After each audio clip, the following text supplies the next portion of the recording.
Olá, meus amigos, tudo bem com vocês? Eu sou o Lucas e hoje eu queria compartilhar mais uma palavra que Deus colocou no meu coração. Eu espero que essa palavra possa te abençoar e ser como uma semente no seu coração, que ela possa florescer, assim como essas árvores aqui atrás, e que elas te deem bastantes frutos, tá bom? Antes de tudo, eu gostaria de começar com uma oração. Senhor Deus, muito obrigado por mais um dia que se inicia, obrigado porque o Senhor tem nos dado saúde. A tua palavra em Salmos capítulo 3 diz que nós nos deitamos e nos pegamos no sono, mas acordamos porque o Senhor nos sustenta. E esse sustento, ó Pai, nós agradecemos Ele, nós agradecemos tuas misericórdias que têm se renovado por nós. E te peço, ó Pai, que abençoe o meu amigo que está vendo esse vídeo. Eu não sei o que ele está passando, o Senhor conhece o coração dele. E eu te peço, ó Pai, que abra o nosso entendimento, tanto o meu quanto de quem está assistindo, para que essa palavra possa florescer em nossa vida. Jesus, que as palavras que eu vou proferir agora sejam somente do Senhor e não de mim. É isso que eu te peço em nome de Jesus. Amém. O que eu queria compartilhar com você hoje está em Atos capítulo 16, a partir do versículo 11. Eu queria ler com você. Então, se você tem uma Bíblia, pegue a Bíblia. É muito importante que você mergulhe na palavra do Senhor, por meio da palavra que Ele conversa com a gente. Às vezes Deus tem que falar comigo de maneira sobrenatural. Cara, olha a Bíblia dele. Isso aqui é palavra de Deus para a sua vida. Existe coisa aqui dentro que você não conhece, que vai te abençoar e vai ser resposta para as suas dificuldades, para as suas orações. Então tenha o hábito, a disciplina de ler a Bíblia diariamente, porque assim como nós almoçamos, como nós tomamos banho, essas coisas terrenas, espiritualmente nós também precisamos nos alimentar, e nós fazemos isso por meio da palavra. Tá bom? Então pegue a sua Bíblia. Se você não tem uma Bíblia, pode acessar aí na internet Atos capítulo 16, a partir do versículo 11, que você vai acompanhar comigo. Vamos lá. Tendo, pois, navegado de Troade, seguimos em direitura a Samotrácia. No dia seguinte, a Neápolis. E dali a Filipos, cidade da Macedônia, primeira do distrito e colônia. Nesta cidade permanecemos alguns dias. No sábado, saímos da cidade para junto do rio, onde nos pareceu haver um lugar de oração, e assentando-nos, falamos às mulheres que para ali tinham concorrido. Certa mulher chamada Lídia, da cidade de Tiatira, vendedora de púrpura, temente a Deus, nos escutava, e o Senhor lhe abriu o coração para atender às coisas que Paulo dizia. Depois de ser batizada, ela e toda a sua casa rogou, dizendo: se julgais que sou fiel ao Senhor, entrai à minha casa e aí ficai. E nos constrangeu a isso. Senhor Deus, obrigado pela leitura da Tua Palavra. A Tua Palavra é perfeita e agradável. Cuide de nós nesse momento. Abençoa o nosso entendimento. Que o Senhor seja glorificado por meio disso que será dito aqui agora. Muito obrigado, Jesus. Em nome de Jesus. Amém. Bem, vamos lá. Eu não vou te obrigar aqui a conhecer o livro de Atos inteiro. Então, eu preciso te fazer uma contextualização para você entender o que está acontecendo nessa época aqui. E daqui a pouco a gente vai entrar nesse texto. Então, o livro de Atos, praticamente, ele vai falar das coisas que aconteceram logo depois da morte e da ressurreição de Jesus Cristo. Então, como a igreja começou, como que foram os primeiros anos dos cristãos, como que os discípulos lidaram com as situações depois da morte, da ressurreição de Jesus Cristo. Então, o livro ele vai mostrar ponto a ponto de como isso aconteceu. Então vai falar muito de Pedro, um dos discípulos de Jesus, e um outro personagem do capítulo do livro de Atos é o personagem Paulo. Eu não sei se você vai perceber aqui, mas no versículo 14, lá no final, as coisas que Paulo dizia. Quem é esse Paulo? Paulo era um perseguidor da igreja. Paulo, antes no capítulo 9, ele tinha até outro nome, ele tinha outra identidade, ele se chamava Saulo. Saulo perseguia os cristãos, tanto homens quanto mulheres, ele batia, prendia, ele buscava os discípulos. discípulos. E em um certo momento do capítulo 9, Saulo, ele tem um encontro com Jesus. Na verdade, Jesus vai ao encontro de Saulo. Saulo, ele tá indo para Damasco, eu estou só te contextualizando, tá? Ele está indo para Damasco e Jesus tem um encontro com ele. Ele fala assim: Saulo, Saulo, por que você me persegue? Isso dá a entender o seguinte: quem persegue os discípulos de Cristo, na verdade persegue o próprio Cristo. Então Paulo tem esse encontro turbulento com Cristo e ele e ele é mudado completamente, assim como Jesus fez o milagre da água para o vinho. O Saulo, ele tem um encontro com Cristo e ele passa de perseguidor do Evangelho a pregador do Evangelho. Jesus o dá uma nova identidade. Agora ele não é mais o Saulo perseguidor, agora ele é o Paulo. Ele muda de nome e ele é enviado às nações para pregar o Evangelho. Ele vai encontrando amigos no meio do caminho, faz viagens missionárias. Ele fez uma grande primeira viagem missionária e agora ele estava entrando na sua segunda viagem missionária. Se você perceber no capítulo 16, o início do capítulo 16 é sobre essa segunda viagem. O Paulo, que estava experimentando a vontade soberana de Deus, os planos de Deus, no capítulo 16, antes deles chegarem em Filipos, na Macedônia, eles são impedidos pelo Espírito Santo de chegar até algumas cidades, demonstrando duas coisas: que Deus fecha portas nas nossas vidas. Então ele não entende às vezes você não entende por que Deus está fechando uma porta ou outra. Na verdade, ele quer algo maior para você. E outra coisa, enquanto Paulo estava pensando em cidades do continente que ele estava, Deus já estava pensando em um continente novo. A Macedônia fica na Europa. Essa era a porta de entrada da Europa. Então o que nós lemos aqui não é nada mais, nada menos do que o momento depois de quando Paulo viu a porta fechada e Deus falou com ele: vai para Macedônia, porque lá você precisa pregar o Evangelho. Então a partir daí, essa ida de Paulo e os seus companheiros ali, a sua equipe, para ir pregar o Evangelho naquela cidade de Filipos, na Macedônia, num novo continente, na Europa. Então vamos agora entrar nesse texto. Agora você está contextualizado, não tem como dar errado o seu entendimento, o nosso entendimento sobre esse texto. A primeira coisa que eu queria falar para você é o seguinte: o versículo 11 fala assim: pois navegando de Troade, seguimos em direitura a Samotrácia e depois a Neápolis e dali a Filipos. O que eu quero falar com você aqui? Se a gente voltar um pouquinho no texto, lá no versículo 9, à noite sobreveio a Paulo uma visão na qual um varão macedônio estava em pé e lhe rogava, dizendo: passa a Macedônia. Isso foi Deus falando com Paulo. No versículo 9, Paulo vai para Macedônia. Às vezes a gente entende que Deus, ele fala assim: ô Lucas, vai para tal lugar, a minha promessa para você é essa.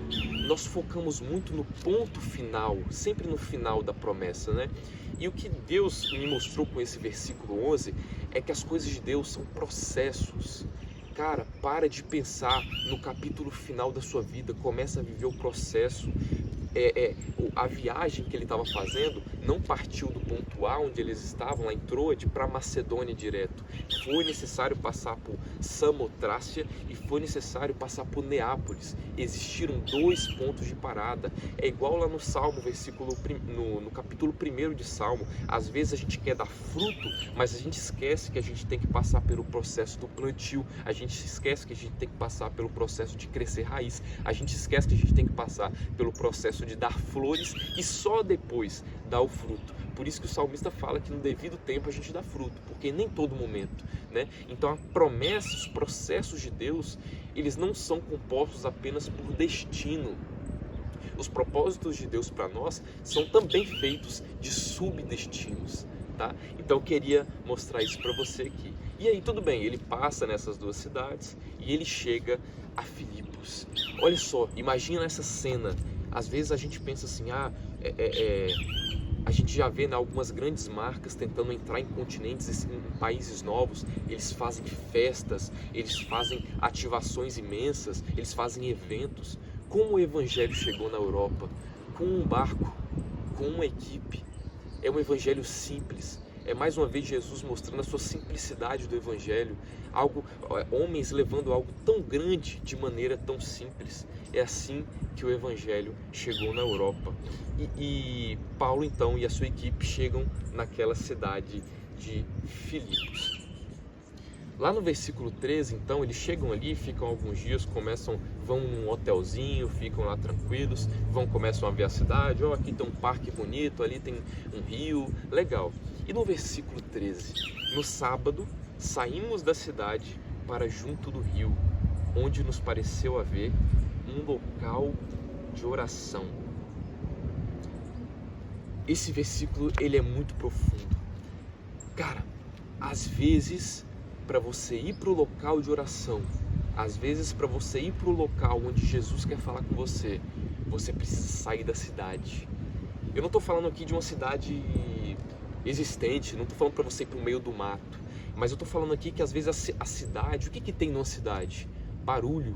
Claro que aqui você não está vendo, não, eu estou gravando bem cedo, mas existe barulho de carro passando, de pessoas falando, de animais, de explosões, de televisão ligada, de informação. Uma cidade é cheia de vozes e às vezes, na verdade eu não vou falar às vezes, né? Praticamente toda vez que você quiser entrar em contato com Jesus por meio das suas orações, você precisa calar as vozes da sua cidade, você precisa calar o seu celular, tira o seu celular, às vezes desliga, para ninguém te interromper no seu momento de oração. Cara, fecha a porta do seu quarto, é por isso que Jesus fala, vai pro seu quarto, cara, sai do meio da rua, sai das pessoas, sai dos amigos, sai dos conselhos e vai pro secreto. Olha que interessante, Paulo no sábado, ele e a sua equipe saíram de onde eles estavam e saíram da cidade e foram para lugar de oração. E onde esse lugar de oração ficava? A sua Bíblia está escrito como aí? Onde nos pareceu haver um lugar de oração. Saímos da cidade para junto de um rio. Eu não sei se você está entendendo isso. Junto de um rio, o local de oração. Olha só que analogia. Você sai da cidade, sai das suas dificuldades, esquece escola, esquece faculdade, esquece trabalho, esquece celular, esquece voz, vai em direção ao seu lugar de oração. E esse lugar de oração fica onde? Junto do rio. O que é o rio aqui? Claro que tinha um rio na cidade, mas eu estou trazendo aqui uma analogia, eu estou interpretando com você, eu espero que você entenda isso. O rio, você precisa estar perto do rio da vida, o rio de onde fluem as águas da vida. O próprio Jesus fala, Ele é a água, a fonte de água viva. Quem beber dessa água nunca mais tornará a ter sede. Às vezes nós queremos resolver os nossos problemas bebendo água que as pessoas nos oferecem, bebendo água que os livros de autoajuda nos oferecem, mas sempre que nós bebemos essa água, nós voltaremos a ter sede, porque essa água é de uma fonte que é esgotável. Por que nós não devemos fazer isso? Nós devemos buscar a água da fonte da água viva. A gente deve buscar a água naquela fonte que é inesgotável. O próprio Jesus fala, quem beber de mim jamais tornará a ter sede. É nesse momento, quando você bebe a água da água viva, que você entende que os seus desejos, as suas maiores feridas são saradas por meio dessa água viva. E você está diante da água viva. Olha só a água viva aqui, a palavra de Deus, o próprio Jesus. Então perceba, meu irmão, quando você precisar ir para um lugar de oração, duas coisas que não podem faltar. Saia da cidade, silencie o mundo à sua volta. Aqui não é um exemplo disso, né? Silencie o mundo à sua volta, esqueça amigos, esqueça parentes, esqueça conselhos, esqueça sua demanda do trabalho, esqueça trabalho de escola, saia disso, vai para o seu quarto. Às vezes aqui o seu local de oração longe da cidade, não precisa necessariamente fora da cidade, vai para o seu quarto, um local só seu e Deus. Se precisar, vai para o meio do oceano, vai para o meio do mato, mas vá para um lugar longe da cidade. Mas vá para um lugar que fica do lado do rio, tá bom? Não esquece do rio, precisa ter o rio. Se o rio não passar aonde a sua oração está sendo colocada, meu irmão, em vão vai ser. O Salmo 127 vai falar que se o Senhor não edificar a casa, em vão trabalham os que a edificam. Se você estiver fazendo oração em um local que não passa o rio da vida, onde Jesus não está presente, meu irmão, em vão será a sua oração. E tudo bem, eles estavam ali falando, falando. E aqui o interessante, eu não quero falar tanto sobre esse tópico, mas assentando-nos falamos as mulheres para que ali tinham concorrido. Cara, vamos ser sinceros. Hoje a situação não é fácil para as mulheres. Hoje, onde que nós vivemos, 2026, existem muitos casos de dificuldade para as mulheres, de assédio, de medo, de violência. Imagina há 2000 anos atrás como era a situação. Mulheres não tinham voz, mulheres não tinham possibilidade de conversa, de sentar a uma roda. E aqui nós vemos como que o Evangelho trata as mulheres. Paulo trata as mulheres de maneira igual aos homens. Já pensou se fosse qualquer um daqueles homens preconceituosos da época? São mulheres sentadas? Não vou pregar aqui não. Vou sentar em uma roda onde só estão assentados homens. Então, olha só como essa roda vai se construindo. Roda que não é dos escarnecedores. Ela é composta por mulheres. Deus, Jesus, por meio do Evangelho na Europa, já voltava a dar importância às mulheres. E uma dessas mulheres era a Lídia, como o versículo 14 fala. Ela era da cidade de Tiatira, ela é vendedora de púrpura. Eu não sei se aqui a gente pode associar ela a uma condição financeira estável ou não quero entrar nesse tópico, mas ela era temente a Deus. Lídia tinha o temor a Deus. Quando a gente fala temor, a gente não pode lembrar de medo. Tá? Temor é um tipo de medo, mas não é aquele medo que você tem medo de aranha, de cobra. Temor é respeito. Temor é você ouvir a voz de Deus e segui-la por respeito, por saber que Ele é o seu Senhor. Lídia era temente a Deus. Ela escutava, ela estava presente na reunião. Quantas vezes você já foi para a sua igreja, para suas reuniões, e você estava lá, você é temente a Deus, mas você estava lá, mas você não escutava. Você estava focado em trabalho, você estava focado na cidade. Olha só que analogia legal. Você está no lugar de oração, você está perto do rio, você saiu da cidade. Mas e aí se você não escutar? Que adianta? O que adianta você não escutar a voz de Deus, você pensar nas suas demandas do trabalho? Você sai da cidade, mas a cidade não sai de você. Com Lídia não era assim.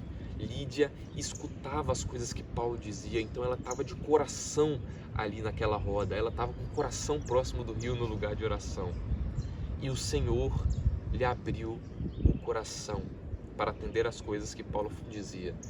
Meu querido, eu não sei se você percebe a ordem que foi escrito esse versículo.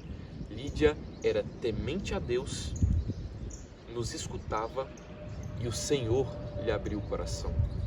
Aqui esse abrir o coração, em outras traduções, em outras versões da Bíblia, ou até pegando a palavra do grego, significa também não necessariamente entrar no coração, e sim tirar as escamas, mas mostrar aos olhos espirituais, sabe? Alguma coisa assim, abrir os olhos, abrir as janelas dos olhos, é isso. Então olha só esse processo, olha só essas três partes que Deus está querendo mostrar com a gente. Seja temente a Deus, escute a sua palavra e Ele abrirá o seu entendimento. Você sabe qual é o nosso problema? E eu me coloco nisso, é que às vezes eu começo a orar por alguma coisa, eu já quero que Deus mostre o final. A mesma coisa que eu estava falando no começo dos subdestinos de Deus, dos processos de Deus. Cara, nós não podemos pensar que Deus trabalha desse jeito. Nós começamos agora e nós já recebemos o fruto. E tudo para Deus é processo, é disciplina. Você precisa ser disciplinado. É por isso que eu falo, cara, pega a Bíblia, come a Bíblia, velho, medita na palavra, que Deus, Ele não vai te envergonhar. Firma os seus pés na rocha, Deus não vai te envergonhar, cara. Medita todos os dias na palavra. Sai da cidade, vai para o lugar de oração e siga esse processo. Primeiro, seja temente a Deus, brother. Mesmo que você não veja, mesmo que você não ouça, mesmo que você não sinta, seja temente ao Deus que te criou. Seja temente, velho. Seja temente a Deus. Creia que aquele que começou a boa obra, Ele é fiel para terminar. Filipenses 1, capítulo 1, versículo 6. Cara, seja temente a Deus, mesmo que você não escute, mesmo que você não ouça. Vai escutar Jesus, vai na igreja, cara. Vai na igreja, escute pregações, busque a palavra. Tente escutar, cara, esteja frequente em lugares de oração, seja frequente assim como Lídia era. E depois, visto que você foi fiel, sendo temente, buscando a Deus, escutando a palavra, ele tem poder para abrir os seus olhos espirituais. E essas são as minhas profundas orações para a sua vida, que Deus abra os seus olhos espirituais, que você ao longo do seu dia pare de olhar as coisas somente como com olhares terrenos. Essas têm sido as minhas orações, que Deus arranque os nossos olhos físicos e nos coloque olhos espirituais, que você entenda situações do dia a dia de maneira espiritual, que você viva de maneira espiritual, que o seu contato com Deus seja bem próximo, seja íntimo. Cara, essas são as minhas orações para a sua vida, tá bom? Que o seu exemplo seja Lídia, que o seu exemplo seja Lídia, que nós possamos ser temente a Deus, que nós possamos escutar a palavra dele e que o Senhor possa abrir o nosso coração, possa abrir os nossos olhos espirituais. Cara, guarda essa promessa, o Senhor vai abrir os teus olhos espirituais, o Senhor vai abrir os nossos olhos espirituais. Depois de ser batizada, ela e toda a sua casa. Você viu aqui atrás, nos versículos anteriores, falar de alguém da casa de Lídia? Aqui eu não sei se é marido, se ela é viúva, eu não sei, mas alguém da casa dela, mãe, pai, vó, filho, marido, irmão, tio, tia. Só fala de Lídia, né?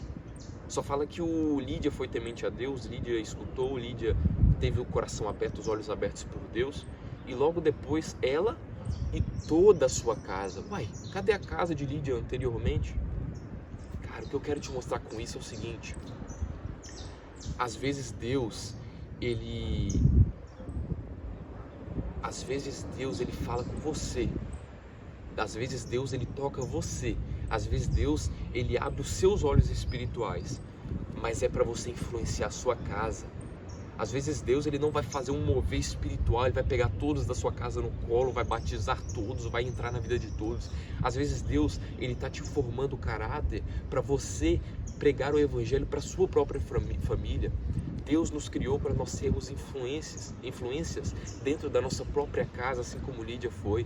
Então, brother, deixa eu te falar, às vezes a sua mãe não crê em Deus, às vezes o seu pai não crê em Deus, às vezes a sua irmã não crê em Deus, mas Deus está te formando um homem temente, um homem que escuta, para você pregar o evangelho, para você ser boca de Deus e toda a sua casa ser transformada em nome dele.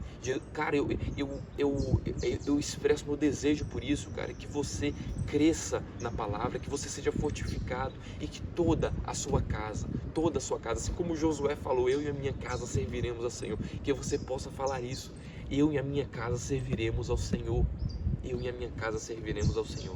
Que nós possamos ser influência de Deus dentro da nossa própria casa, com a nossa esposa, com os nossos pais, com os nossos filhos, com os nossos tios.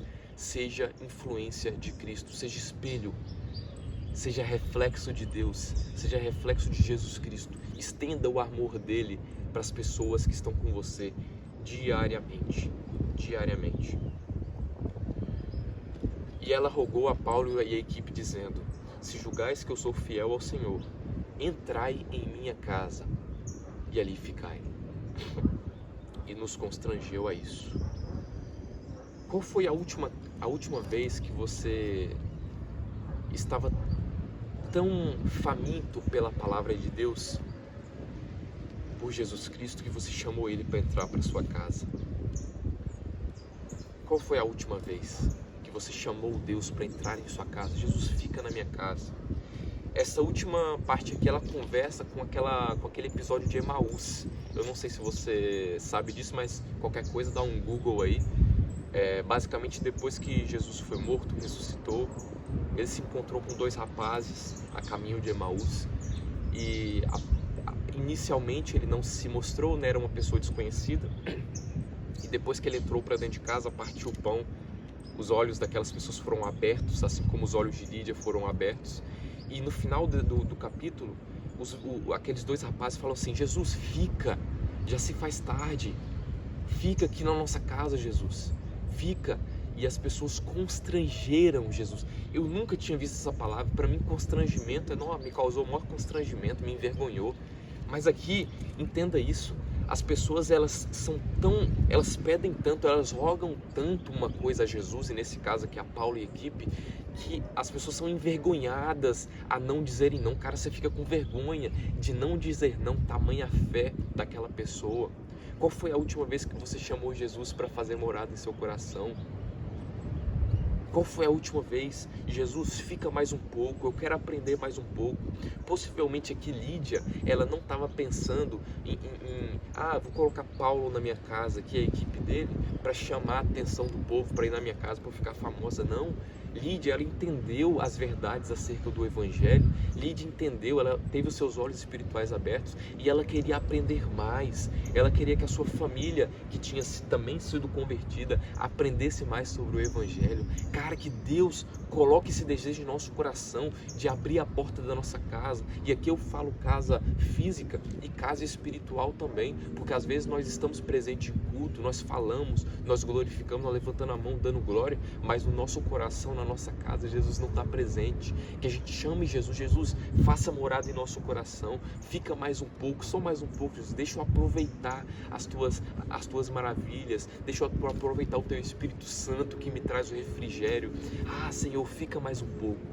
Que você chame o teu Espírito Santo. Eu não sei qual foi a última vez que você fez isso, mas Jesus te dá a oportunidade de fazê-lo hoje, agora. Jesus está te dando essa oportunidade. Cara, não deixa. Olha só o processo de Deus. Deus, ele estava colocando Paulo agora na Europa. Deus, ele tirou Paulo da cidade, colocou no lugar de oração. Lembre-se disso, saia da cidade, vá para um lugar de oração e não deixe de fora o rio tem que passar.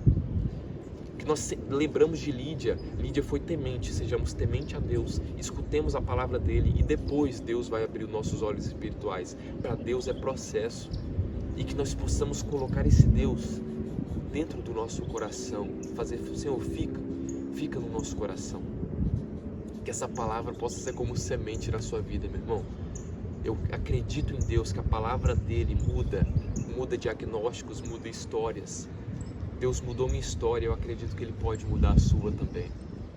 Eu queria orar pela sua vida agora. Eu não sei se você quer chamar Deus para dentro do seu coração, mas vamos orar nesse momento. Senhor Deus, muito obrigado pela tua palavra que foi lida. Obrigado por essa história tão grandiosa, Pai, de Paulo, que tinha sido impedido pelo Espírito Santo de pregar em algumas pequenas cidades de onde ele estava. E o Senhor abriu caminho para ele ir para a Europa. Jesus, os teus planos são maiores do que os nossos. Pai, nos mostra isso, Pai, fecha as nossas portas e abre portas ainda maiores. Pai, que nós possamos diariamente sair da nossa cidade, esquecer, ó Pai, as palavras humanas, esquecer os celulares, ir para local de oração, onde nós possamos contemplar a Tua beleza, ó Pai, em silêncio, possamos concentrar na Tua beleza, ó Pai, que nós possamos concentrar-nos ao lado do rio da vida, possamos estar perto de locais onde nós firmamos as nossas raízes.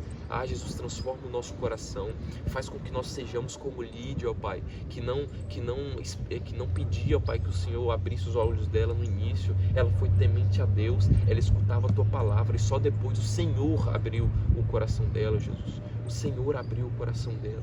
Pai, que nós possamos compreender esse processo, que nós possamos seguir esse processo, Jesus, e que o Senhor possa permanecer em nosso coração, que a Tua palavra possa permanecer viva em nosso coração. Pai, eu coloco nas Tuas mãos essa pessoa que está assistindo agora. Eu não sei as dificuldades que ela tem passado, mas o Senhor sabe, e eu peço que o Senhor entre com providência, ó Pai, entra no coração dela, faz morada, bagunça a casa dessa pessoa, ó Pai, e arruma do jeito que o Senhor achar interessante. Pai, que essa palavra possa ser como semente na vida desse meu amigo, dessa minha amiga, e que ela possa frutificar para a glória do Teu nome, em nome de Jesus. Muito obrigado, porque a Tua palavra é boa, perfeita e agradável. Em nome de Jesus. Amém. Amém. Jesus Cristo, no capítulo 3 de Apocalipse, ele fala que ele está batendo a porta. Ele está batendo a porta da sua casa, meu irmão. E se você abrir, você vai ceiar com Jesus e Jesus com você. Que Jesus te abençoe.